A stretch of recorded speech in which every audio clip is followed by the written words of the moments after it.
다니엘서 8장은 다니엘이 본 환상에 관한 말씀입니다. 다니엘이 언제 환상을 보았는가 하면 벨사살 왕 3년에 보았다고 했습니다. 본문 1절에 그렇게 말씀하고 있죠. 나 다니엘에게 처음에 나타난 환상 후 벨사살 왕 제3년에 다시 한 환상이 나타나니라. 첫 번째 환상은 뭐였죠? 다니엘이 본 첫 번째 환상은 다니엘서 7장에 기록되어 있는 네 짐승에 관한 환상이었습니다. 그것은 벨사살 왕 원년에 그 환상을 보았고, 그리고 두 번째 환상이 오늘 8장에 기록된 이 환상인데, 이것은 벨사살 왕 제3년에 본 환상입니다. 벨사살 왕은 바벨론 제국의 마지막 왕이지요. 어디서 이 환상을 보았는가 하면 2절에 보니까 엘람 지방 수산성에 있을 때 보았다고 했습니다. 2절을 제가 또 읽어보겠습니다. 내가 환상을 보았는데 내가 그것을 볼 때에 내 몸은 엘람 지방 수산성에 있었고 내가 환상을 보기는 을레 강변에서이니라. 이 말씀을 언뜻 보면은 이 환상을 어디에서 보았는가 하면 엘람 지방 수산성에 있을 때 본 것처럼 느껴집니다. 그런데 표준 세번역 성경은 번역이 약간 다르게 되어 있어요. 이렇게 되어 있습니다. 환상 속에서 보니 나는 엘람 지방 수산성 을레 강가에 서 있었다. 그러니까 우리 개역 개정판은 환상을 본 장소가 엘람 지방 수산성 을레 강가인 것처럼 번역이 되어 있고, 표준 세번역은 내가 환상을 보았는데 그 환상 속에서 나는 어디에 있었는가 하면 거기에 있었다, 그거예요. 의미가 다르죠? 제가 볼 때는 표준 세번역 이 표준 세번역 성경이 번역을 잘한 것 같습니다. 이게 맞는 번역 같습니다.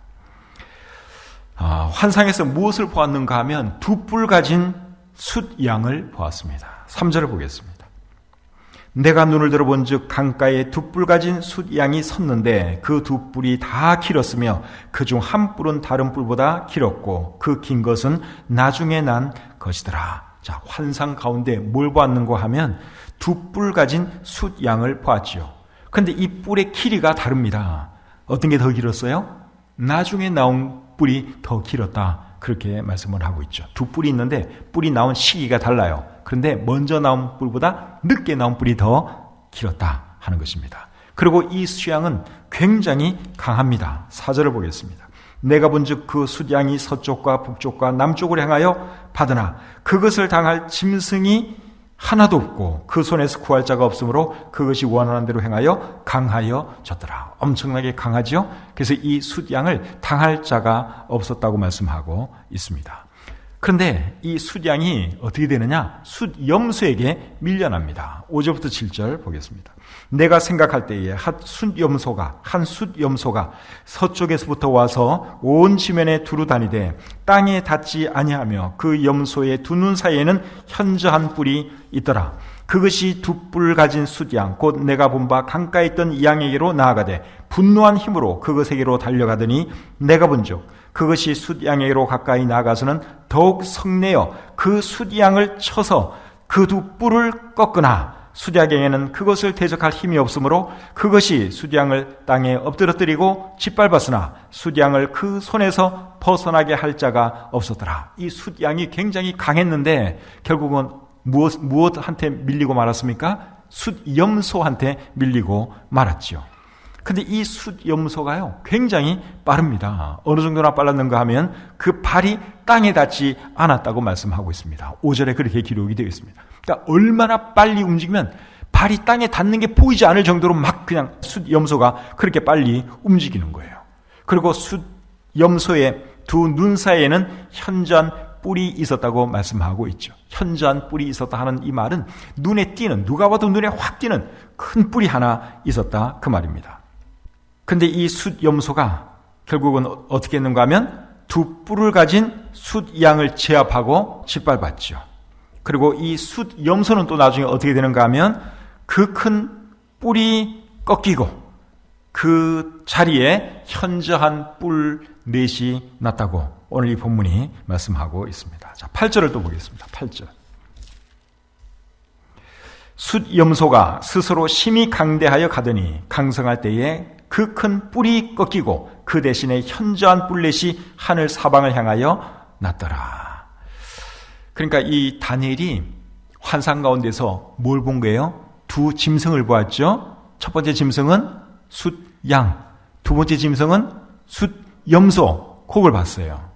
그럼 도대체 이 두 짐승이 무엇을 상징하느냐? 근데 거기에 대해서도 참 친절하게도 우리 성경 말씀이 답을 해주고 있습니다. 20절부터 22절 보겠습니다. 20절부터 22절. 네가 본 바 두 뿔 가진 숫양은 곧 메대와 바사 왕들이요, 털이 많은 숫염소는 곧 헬라 왕이요, 그의 두 눈 사이에 있는 큰 뿔은 곧 그 첫째 왕이요, 이 뿔이 꺾이고 그 대신에 네 뿔이 났은즉 그 나라 가운데에서 네 나라가 일어나되 그의 권세만 못하리라. 자, 여기 보면 이제 숫양은 뭐고 숫염소가 뭔지 설명을 해 놨죠. 두 뿔 가진 숫양은 뭐라 그랬습니까? 메대와 바사라고 말씀하고 있죠. 바벨론이 메대와 바사에 의해서 결국 무너졌죠. 지금 다니엘은 아직까지는 바벨론 사람입니다. 바벨론의 마지막 왕이 벨사살인데 벨사살 왕 3년에 지금 이 환상을 본 거예요. 그리고 이 바벨론 제국이 어디에 의해서 무너지는가 하면 메대와 바사에 의해서 무너지는데 두 뿔 가진 숫양이 메대와 바사라고 하나님께서 이제 그것을 설명을 해 주셨습니다. 그런데 숫양의 두 뿔의 길이가 달랐어요. 먼저 나온 게 길었습니까? 늦게 나온 것이 길었습니까? 늦게 나온 것이 길었다고 우리 3절이 말씀을 하고 있어요. 이것은 무엇을 말하는 것인가 하면 바사가 메대보다 늦게 나왔는데 더 강했다, 그 말입니다. 메대와 바사가 이게 다른 나라예요. 그런데 이 두 나라가 연합을 해서 바벨론 제국을 쓰러뜨렸어요. 그런데 메대가 사실은 먼저 일어난 나라고 바사는 나중에 일어난 나라예요.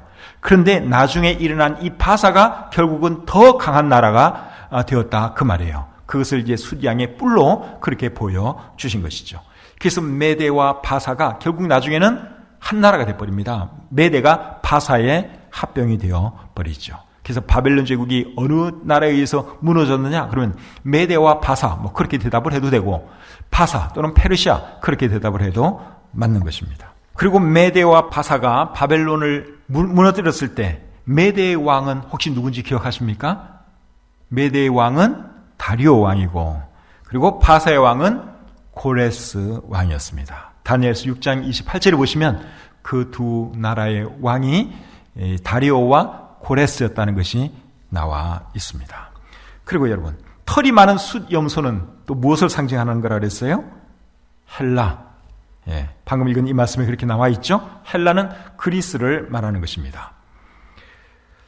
바사와 페르시아, 이 페르시아 제국은 나중에 또 어느 제국에 의해서 무너지는가 하면 그리스 제국, 헬라 제국에 의해서 무너집니다. 그래서 두 번째로 나온 이 털이 많은 숫염소는 헬라, 그리스를 상징하는 것입니다. 그리고 두 눈 사이에 큰 뿔이 하나 있었는데 그 큰 뿔은 무엇을 상징하는 거예요? 방금 읽은 이 말씀에 보면 그 나라의 첫째 왕을 상징한다고 말씀하고 있습니다. 이 왕이 누군가 하면 여러분들도 잘 아는 그 유명한 알렉산더 대왕입니다. 우리 성경에 여러분 알렉산더 대왕에 대해서 이렇게 예언되어져 있습니다. 근데 이 뿔이, 알렉산더 대왕을 상징하는 이 뿔이 어떻게 돼요?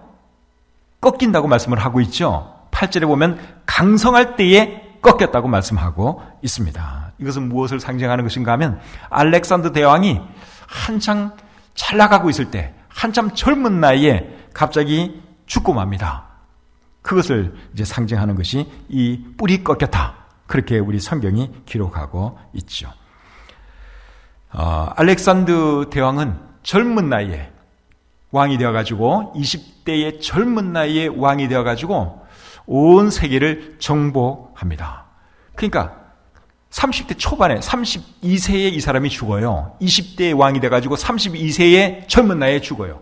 그러니까 불과 한 10여 년 만에 온 세계를 지배해요. 정복을 합니다. 대단히 빠르죠. 그래서 오늘 이 본문에서 숫염소가 발이 땅에 안 보이게 빠르게 움직인다고 그렇게 말을 한 것이 알렉산더 대왕이 그렇게 빠르게 세상을 정복해 나가는 것을 우리 성경이 그렇게 기록하고 있는 것이죠. 그리고 다니엘서 7장에 보시면 네 짐승의 환상을 다니엘이 보았는데 그때 그리스를 상징하는 짐승이 뭐였는가 하면 표범같이 생긴 짐승이었습니다. 표범도 여러분 굉장히 빠른 짐승이죠. 그래서 그리스는 굉장히 빨랐다. 알렉산더 왕이 원체 빠르게 세상을 정복해 나갔기 때문에 오늘 이 본문에서는 발이 보이지 않은 것처럼 그렇게도 표현하고, 다니엘 7장에서는 표범 같은 짐승으로 그렇게 표현하고 있는 것이죠. 근데 이 알렉산더가 어쨌든 간에 32세에 젊은 나이에 죽고 말았습니다. 말라리아와 알코올 합병증으로 죽었다고 합니다. 그리고 이때가 몇 년이었는가 하면 기원전 323년이었습니다. 그리고 알렉산더가 죽고 난 뒤에 그의 제국은 어떻게 되느냐? 그의 신하 네 장군이 그 나라를 나누어 가집니다. 막 자기네끼리 싸우고 다투고 하다가 결국은 그 대제국이 네 등분이 나요. 네 장군이 한 지역씩 맡아가지고 이제 자기가 왕이 되는 것이죠. 그것을 오늘 이 본문에서는 그 한 뿔에서 네 뿔이 나왔다, 그렇게 설명하고 있는 것이죠. 그래서 그 네 뿔이 누군가 하면 알렉산더의 네 장군, 나중에는 이 사람들이 왕이 되고 또 나라를 통치하게 되죠. 그러니까 큰 제국이 나중에는 크게 4등분 되어가지고 이 네 장군이 각 나라의 임금이 됩니다. 그러나 그 권세는 첫 번째 것만 못했다. 22절이 그렇게 말씀하고 있습니다. 알렉산더의 그리스 제국을 나누어 가졌던 네 장군의 이름이 뭔가 하면 톨레미, 카산더, 리시마쿠스, 셀루쿠스, 이 네 사람이 알렉산더가 죽고 난 뒤에 알렉산더의 그리스 제국을 나눠 가지고 왕이 된 사람들입니다. 다시 한번 말씀드릴까요? 톨레미, 카산더, 리시마쿠스, 셀루쿠스. 요 이름 중에 셀루쿠스는 좀 기억을 해 놓으세요. 셀루쿠스. 네 사람 중에 한 사람이 이름이 뭐라고요? 셀루쿠스. 이 사람을 왜 기억하면 좋은가 하면 이 사람이 차지한 땅은 시리아, 이스라엘, 메소포타미아 요 지역의 땅을 이 사람이 차지합니다. 그러나 나중에 이제 이 사람 그 나라에서 또 한 왕이 나와서 어떤 일이 또 이제 벌어지는데 그것이 오늘 이 본문에 또 기록이 되어 있습니다.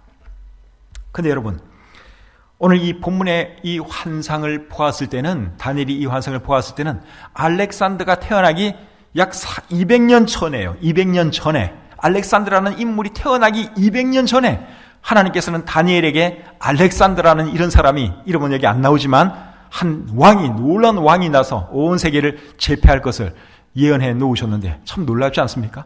그러니까 성경을 안 믿을 수가 없는 거예요. 이게 역사적으로 다 사실로 드러났기 때문에 우리가 참 놀랍다 하는 것이죠. 그리고 실제로 알렉산더의 그 제국은 네 장군에 의해서 쪼개지고 그들이 각기 왕이 됩니다. 이건 역사적인 사실이에요. 근데 그것을 오늘 이 본문에서는 알렉산더는 큰 뿔로 묘사를 하고 있고 그 네 왕은 거기서 그 자리에 대신난 네 뿔로 오늘 이 본문이 설명을 하고 있죠. 성경이 참 놀랍죠? 안 놀라워서요? 네, 놀랍죠? 저는 엄청 놀라요. 이런 거 연구하면 되게 재미도 있고 이런 맛으로 성경 파고드는 것입니다. 자, 그 다음에 오늘 이 본문에 보시면 알렉산더뿐만 아니라 또 다른 한 인물에 대해서도 아주 상세하게 설명을 하고 있습니다. 자, 어떤 인물에 대해서 설명을 하는지 9절을 보겠습니다. 9절 같이 한번 읽겠습니다. 시작. 그중 한 뿔에서 또 작은 뿔 하나가 나서 남쪽과 동쪽과 또 영화로운 땅을 향하여 심히 커지더니, 자, 여기 보니까 숫염소에게 네 뿔이 있었는데 그 뿔 중 하나에서 작은 뿔이 여기 나왔다고 말씀을 하고 있죠. 그리고 그 작은 뿔이 영화로운 땅을 향하여 심히 커졌다, 이렇게 말씀하고 있습니다. 여기 말하는 영화로운 땅은 어디를 말하는 걸까요? 영화로운 땅은 이스라엘을 말하는 거죠. 이스라엘을 향해, 특별히 예루살렘을 향해서 이 세력을 막 키워갔다, 그러한 뜻입니다. 그 다음에 10절부터 12절 계속 보겠습니다. 그것이 하늘 군대에 미칠 만큼 커져서 그 군대와 별 중에 몇을 땅에 떨어뜨리고 그것들을 짓밟고 또 스스로 높아져서 군대의 주제를 대적하며 그에게 매일 드리는 제사를 없애버렸고 그의 성소를 헐었으며 그의 악으로 말미암아 백성이 매일 드리는 제사가 넘긴 바 되었고 그것이 또 진리를 땅에 던지며 자의로 행하여 형통하였더라. 12절까지 제가 지금 방금 읽었는데 이 말씀의 내용을 잘 보면 이게 어떤 한 인물에 대해서 설명을 하고 있는 겁니다. 그 작은 뿔로 묘사되고 있는 한 인물이에요. 이 인물이 여러분들 생각에는 누구 같습니까? 언뜻 보기에 누구 같아요? 제사를 없애고 성소를 헐었다 이런 말이 나오죠. 언뜻 보니까 적그리스도 같지 않습니까? 적그리스도 같다는 생각이 들죠. 우리가 7장에서 적그리스도에 대한 거 이미 공부를 한 적이 있어요. 근데 거기서도 작은 뿔로 소개가 되어 있었죠. 다니엘서 7장 8절을 한번 보겠습니다. 다니엘서 7장 8절에 보시면 이제 적그리스도에 대한 말씀이 나옵니다. 내가 그 뿔을 유심히 보는 중에 다른 작은 뿔이 그 사이에서 나더니 첫 번째 뿔 중에 셋이 그 앞에서 뿌리까지 뽑혔으며 이 작은 뿔에는 사람의 눈 같은 눈들이 있고 또 입이 있어 큰 말을 하였더라. 자, 여기에 작은 뿔이 나오는데요. 이 작은 뿔은 다니엘서 7장의 네 짐승 중에서 네 번째 짐승에게서 나온 뿔입니다. 네 번째 짐승에게는 10뿔이 있었는데 그 10뿔 사이에서 한 뿔이 나온 거예요. 작은 한 뿔이. 근데 그 한 뿔이 누군가 하면 그게 사실은 적그리스도입니다. 세상 끝날에 나타나게 될 적그리스도예요. 근데 다니엘서 7장에서 네 번째 짐승은 어느 나라를 의미한다고 말씀을 드렸죠? 이미 공부를 우리가 다 한 건데 로마 제국. 첫 번째 제국은 바벨론, 두 번째 제국은 바사, 페르시아, 세 번째는 그리스, 네 번째가 로마 제국인데 네 번째 짐승은 로마를 상징하는 거죠. 그래서 로마 제국에서 결국은 이 작은 뿔이 나오는데 옛날 과거 로마 제국에서는 열왕이 있은 적도 없고 또 그들 중에 적그리스도가 나온 적도 없어요. 그러니까 이 로마 제국은 미래에 나타날 신흥 로마 제국인 것을 우리가 알 수 있죠. 그래서 적그리스도가 어느 나라에서 나오는가 하면 신흥 로마 제국에서 나오게 됩니다. 그런데 다니엘서 8장에서는 이 작은 뿔이 어느 나라에서 지금 나오고 있어요? 어느 나라에서 나왔습니까? 그리스에서 나왔죠. 그리스. 그러니까 여기 나오는 이 작은 뿔은 다니엘서 8장에 나오는 이 작은 뿔은 적그리스도가 아니라 적그리스도의 모형이라고 할 수 있습니다. 다니엘서 7장에 나오는 그 작은 뿔은 적그리스도예요. 그리고 다니엘서 8장에 나오는 이 작은 뿔은 그리스 제국에서 나오는 작은 뿔, 어떤 한 인물인데 이 사람은 적그리스도가 아니라 적그리스도의 모형, 예표가 되는 사람이다 하는 것이죠. 이 사람이 누군가 하면요, 안티오쿠스 에피파네스라고 하는 사람입니다. 여러분들이 이름을 아마 못 들어보셨을지도 모르겠는데 안티오쿠스 에피파네스라는 사람을 지금 이 성경이 묘사를 하고 있는 거예요. 이 사람은 셀루쿠스가 차지했던 시리아 지역을 통치했던 왕입니다. 아까 네 장군 중에 한 명 이름이 셀루쿠스라고 제가 말씀을 드렸죠. 시리아, 이스라엘 그 길을 지배했던 왕이에요. 그 지방을 다스리던 왕이 이 안티오쿠스 에피파네스입니다. 셀루쿠스보다는 한참 뒷사람이죠. 근데 이 사람이 어떤 일을 하는가 하면 이스라엘을 짓밟고 성전을 더럽힙니다. 그리고 자기가 하나님인 것처럼 행동을 하고 사람들로 하여금 자기를 숭배하도록 만듭니다. 그 내용이 우리가 조금 전에 읽었던 9절부터 12절까지의 내용입니다. 제가 다시 한번 이해를 돕기 위해서 다시 한번 9절부터 12절 읽어보겠습니다. 그중 한 뿔에서 네 뿔 중에서 한 뿔이죠. 네 뿔 중 한 뿔에서 또 작은 뿔 하나가 나서 남쪽과 동쪽과 또 영화로운 땅을 향하여 심히 커지더니 그것이 하늘 군대에 미칠 만큼 커져서 그 군대와 별들 중에 몇을 땅에 떨어뜨리고 그것들을 짓밟고 또 스스로 높아져서 군대의 주제를 대적하며 그에게 매일 드리는 제사를 없애버렸고 그의 성소를 헐었으며 그의 악으로 말미암아 백성이 매일 드리는 제사가 넘긴 바 되었고 그것이 또 진리를 땅에 던지며 자의로 행하여 형통하였더라. 방금 읽은 이 말씀이 누구를 묘사하는 말씀이라고요? 이름 기억하십니까? 안티오쿠스 에피파네스, 이 사람을 지금 묘사하는 내용이에요. 10절에 보니까 하늘 군대에 미칠 만큼 커졌다 이렇게 말씀을 하고 있는데 여기서 말하는 하늘 군대는 하나님의 백성들, 즉 이스라엘 사람들을 말하는 것입니다. 그리고 그 군대와 별들 중에 몇을 땅에 떨어뜨렸다 이렇게 말씀을 하고 있는데 이것은 이스라엘의 지도자들과 백성들을 이 사람이 많이 죽였다 그 말이에요. 그리고 군대의 주제를 대적했다고 말씀하고 있는데 이스라엘 군대의 주제는 누구십니까? 하나님이시죠? 하나님이 이 사람이 대적을 하는 거예요. 그리고 또 11절에 보니까 매일 드리는 제사를 없애버렸고 그의 성소를 헐었다. 이렇게 말씀을 하고 있죠. 그래서 이 사람이 예루살렘을 점령하고 예루살렘에 들어가서 성소를 완전히 짓밟고 그렇게 했습니다. 그리고 성전 안에서 돼지를 잡아가지고 번제로 바치기도 하고, 이스라엘 사람들은 돼지고기 먹지도 않잖아요. 당연히 번제도 안 바치는데 이 사람은 일부러 성전을 모독하기 위해서 돼지를 잡아서 제사를 지내고, 또 유대인들에게는 돼지고기 먹도록 만들고, 이런 식으로 또 제사도 못 지내게 만들고 아주 많이 핍박을 했습니다. 근데 이 사람이 언제까지 성소를 더럽히고 하나님을 대적했는가 하면 2300일 동안 그렇게 합니다. 13절 14절 보겠습니다.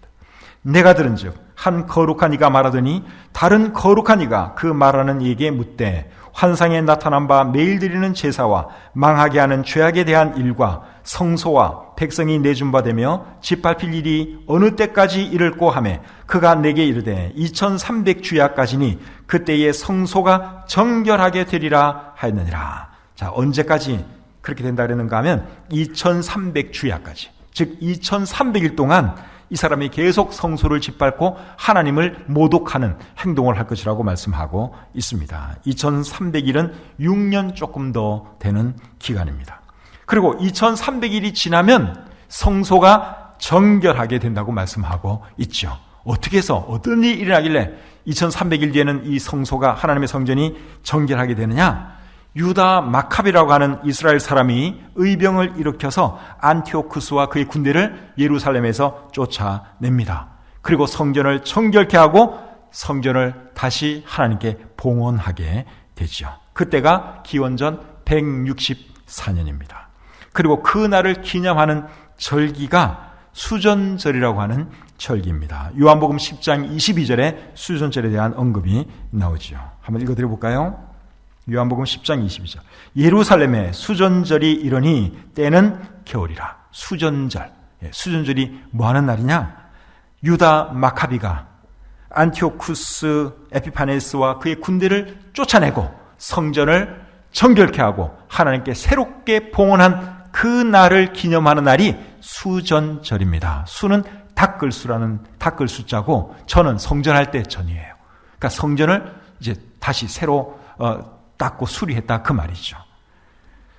공동번역 성경에서는 봉헌절 축제 그렇게 번역을 해놨습니다. 그게 더 이해하기 쉬운 번역 같고 더 나은 번역 같습니다. 봉헌절 축제. 수전절보다는 봉헌절 축제. 누가 성전을 새롭게 봉헌했다고요? 유다 마카비가 그렇게 했습니다. 기원전 164년에 그렇게 한 것이죠.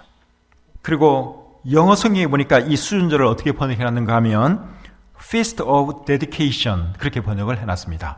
Dedication이라는 말은 봉헌이라는 말이에요. Feast는 뭐 축제 뭐 이런 뜻이고, 그러니까 봉헌절, 이것이 훨씬 더 이해하기 좋은 그런 거라고 생각이 들어요. 히브리어로는 하누카라 그럽니다. 하누카라고 하는 절기는 크리스마스 그 즈음에 지금도 지켜지는 절기입니다. 이스라엘이나 미국에서는 유대인들이 크리스마스 연말 다가오면 그 사람들은 크리스마스는 안 지켜요. 예수님을 안 믿기 때문에. 근데 그 즈음에 무슨 절기를 지키는가 하면 하누카라는 절기를 지키는데, 하누카라는 말의 의미는 봉헌이라는 말이에요. 봉헌절. 우리 성경에 나오는 수전절. 유다 마카비가 성전을 다시 정결케 하고 하나님께 봉헌한 그 날을 기념하는 날이 수전절 또는 봉헌절 또는 유대인식 표현을 하면 하누카가 되는 것입니다.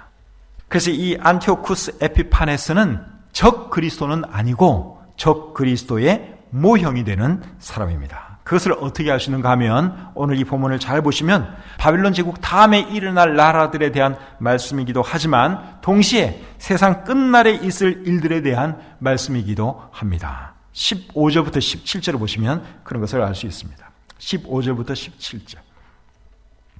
나 다니엘이 이 환상을 보고 그 뜻을 알고자 할 때에 사람 모양 같은 것이 내 앞에 섰고 내가 들은즉 을레강 두 언덕 사이에서 사람의 목소리가 있어 외쳐 이르되 가브리엘아 이 환상을 이 사람에게 깨닫게 하라 하더니 그가 내가 선 곳으로 나왔는데 그가 나올 때에 내가 두려워서 얼굴을 땅에 대고 엎드리매 그가 내게 이르되 인자야 깨달아 알라 이 환상은 정한 때 끝에 관한 것이니라. 제일 끝에 보니까 이 환상은 정한 때 끝에 관한 것이니라 그렇게 말씀을 하고 있죠. 정한 때, 끝이라고 하는 말은 세상 끝날이라는 뜻입니다. 그래서 우리말 성경에서는 정한 때, 끝을 세상 끝날이라고 그렇게 쉽게 번역을 해 놓았습니다. 19절에도 보시면 비슷한 말이 나옵니다. 이르되 진노하시는 때가 마친 후에 될 일을 내가 내게 알게 하리니 이 환상은 정한 때, 끝에 관한 것임이라. 여기도 보면 정한 때, 끝에 관한 것임이라 이렇게 말씀을 하고 있죠. 근데 19절 앞부분에 보면 진노하시는 때가 마친 후에 될 일이라 그랬는데 이게 조금 헷갈립니다. 그래서 우리말 성경을 찾아봤더니 우리말 성경이라고 하는 성경에서는 이렇게 번역을 해놨어요. 그가 말했습니다. 정해진 세상 끝날이 올 때 하나님의 분노하심으로 어떤 일이 일어날지 내가 알려주겠다. 그러니까 이제 세상 끝날의 일들을 내가 너에게 알려주겠다 그 말이에요. 세상 끝은 하나님께서 진노하시는 날인데 그 끝날에 어떤 일이 일어날 것인가 내가 너에게 알려주겠다 그 뜻입니다. 근데 세상 끝날에 있을 일 중에 하나가 뭔가 하면 적 그리스도가 나타나는 것이죠. 그래서 오늘 이 본문은 안티오쿠스 에피파네스라는 사람을 통해서 세상 끝날에 나타날 적 그리스도가 어떤 일을 하게 될 것인가 하는 것을 미리 보여준 것이라고 할 수 있습니다. 23절부터 23절부터 25절 계속 보겠습니다. 이 네 나라 마지막 때에 반역자들이 가득할 즈음에 한 왕이 일어나리니 그 얼굴은 뻔뻔하며 속임수에 능하며 그 권세가 강할 것이나 자기의 힘으로 말미암은 것이 아니며 그가 장차 놀랍게 파교 행위를 하고 자의로 행하여 형통하며 강한 자들과 거룩한 백성을 멸하리라. 그가 꾀를 베풀어 제 손으로 속임수를 행하고 마음에 스스로 큰 체하며 또 평화로운 때에 많은 무리를 멸하며 또 스스로 서서 만왕의 왕을 대적할 것이나 그가 사람의 손으로 말미암지 아니하고 깨지리라. 여기 보면 한 왕에 대해서 설명을 하고 있는데 이 한 왕이 누군가 하면 가깝게는 안티오쿠스 에피파네스를 말하는 것이고 멀게는 적 그리스도를 말하는 것입니다. 그러니까 오늘 이 본문은 안티오쿠스와 적 그리스도를 지금 동시에 막 예언을 하고 있어요. 안티오쿠스 에피파네스라는 사람이 하게 될 그 일을 말하면서 또 적 그리스도가 하게 될 그 일도 미리 이렇게 보여주는 형식으로 지금 기록이 되어 있는 것입니다. 그런데 이 사람이 어떻다 그랬어요? 23절에 보면 뻔뻔하며 속임수에 능하다고 말씀을 하고 있죠. 또 24절에 보면 그 권세가 강할 것이나 자기의 힘으로 말미암는 것이 아니라고 했습니다. 이 두 사람의 그 능력이, 그러한 힘이 어디서 나오느냐? 안티오쿠스 에피파네스도 그렇고 적 그리스도도 그렇고 자기 스스로에게서 나오는 것이 아니라 사실은 사탄이 주는 힘으로 그렇게 하는 거예요. 제정신 가진 사람 같으면 여러분 하나님의 성전을 그렇게 더럽힐 수가 없지요. 근데 사탄이 그런 마음을 주니까 그런 짓을 하는 것입니다. 그리고 거룩한 백성을 멸할 것이다 그랬는데 이스라엘 백성을 이제 많이 죽이게 되는 것을 말하죠. 그리고 만왕의 왕을 대적할 것이라 말씀하고 있는데 만왕의 왕은 누굽니까? 예수 그리스도시고 하나님이시죠. 그러니까 안티오쿠스 에피파네스도 결국은 만왕의 왕 되시는 분을 대적하는 사람이고 세상 끝날에 나타날 적 그리스도도 하나님을 대적하고 예수 그리스도를 대적하는 그러한 인물이다 하는 것입니다. 그리고 25절 끝에 보니까 그는 사람의 손으로 말미암지 않고 깨트려질 것이다 그렇게 말씀을 하고 있는데 적 그리스도는 결국 그 끝이 어떻게 되는가 하면 예수 그리스도에 의해 불못에 던져지게 되죠. 그게 적 그리스도의 최후입니다. 요한계시록 19장 20절에 그렇게 기록이 되어 있습니다. 그리고 안티오쿠스 에피파네스도 사람의 손으로 말미암지 않고 결국 그 생명이 끝이 난다 그렇게 여기 말씀을 하고 있는데 뭐 병이나 사고를 통해서 죽게 될 것이다 그러한 뜻이죠. 우연히 뭐 병이 나서 또 우연히 어떤 사고로 죽게 된 그것이 아니라 하나님께서 그를 그렇게 쳐서 죽이겠다 그러한 뜻입니다. 적 그리스도에 대해서는 아까 우리가 본 것처럼 다니엘서 7장에도 나와 있습니다. 그리고 오늘 다니엘서 8장에도 적 그리스도의 모형이 되는 인물에 대해서 여기 소상하게 기록이 되어 있고, 또 이 적 그리스도에 대해서는 다니엘서 9장에도 나오고요, 다니엘서 11장에도 나옵니다. 그리고 데살로니가 후서 2장, 요한계시록 13장에도 이 적 그리스도에 대한 설명이 상세하게 기록이 되어 있습니다. 근데 여러분, 다니엘서는 다니엘이 기록을 했고, 데살로니가 전서는, 데살로니가 후서는 바울이 기록을 했고, 요한계시록은 요한이 기록을 했어요. 물론 하나님의 성령의 감화 감동을 받아서 이제 그거를 기록했는데, 이 세 사람이 다 적 그리스도라는 한 인물에 대해서 설명을 하고 있다는 거예요. 근데 내용이 다 통합니다. 다 비슷합니다. 참 놀랍지 않아요? 하나님이 성경을 기록한 저자들분이 사람이 달라도, 시대가 달라도 이렇게 성경을 통해서 이 사람은 이렇게 설명하고 저 사람은 이렇게 설명하고 결국은 다 한 사람을 비슷하게, 그러면서 또 약간씩 다르게 그렇게 설명을 하고 있는 것이죠. 26절 보겠습니다. 26절. 이미 말한 바 주야에 대한 환상은 확실하니 너는 그 환상을 간직하라. 이는 여러 날 후의 일임이라 하더라. 다니엘서 9장은 숫양과 숫염소에 대한 환상으로 시작이 되었어요. 그 두 짐승이 뜻하는 나라는 바사와 페르시아, 그리고 헬라라고 우리가 이미 여러분들이 들으셨죠. 그런데 오늘 이 다니엘서 전체의 8장의 전체에서 제일 중요하게 취급하는 것은 뭔가 하면 주야에 대한 환상입니다. 26절에 그렇게 말하잖아요. 주야에 대한 환상은 확실하니 너는 그 환상을 간직하라. 주야에 대한 환상이 뭐예요? 아까 여기 나왔던 14절에 나온 2300주야, 2300주야 동안 안티오쿠스 에피파네스라는 사람이 성전을 더럽게 하고 하나님을 모독할 그것을 말씀하는 거예요. 그러니까 이 다니엘서 8장의 핵심도 결국은 뭔가 하면 에피파네스, 이 안티오쿠스 에피파네스, 그리고 그가 상징하는 적 그리스도라고 하는 것을 우리가 알 수 있는 것이죠.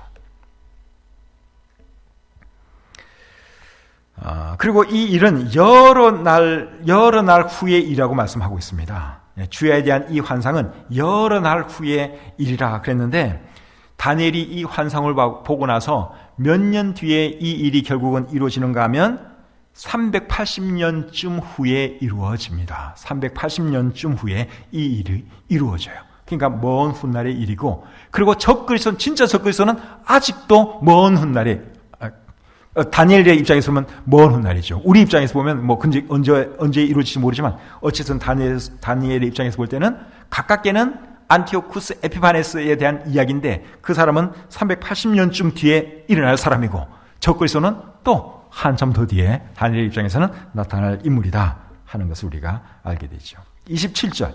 이에 나 다니엘이 지쳐서 여러 날 앓다가 일어나서 왕의 일을 보았느니라. 내가 그 환상으로 말미암아 놀랐고 그 뜻을 깨닫는 사람도 없었느니라. 여러분, 이런 것을 이 다니엘이 환상으로 보고 또 하나님께로부터 설명을 들었다고 한번 생각을 해보세요.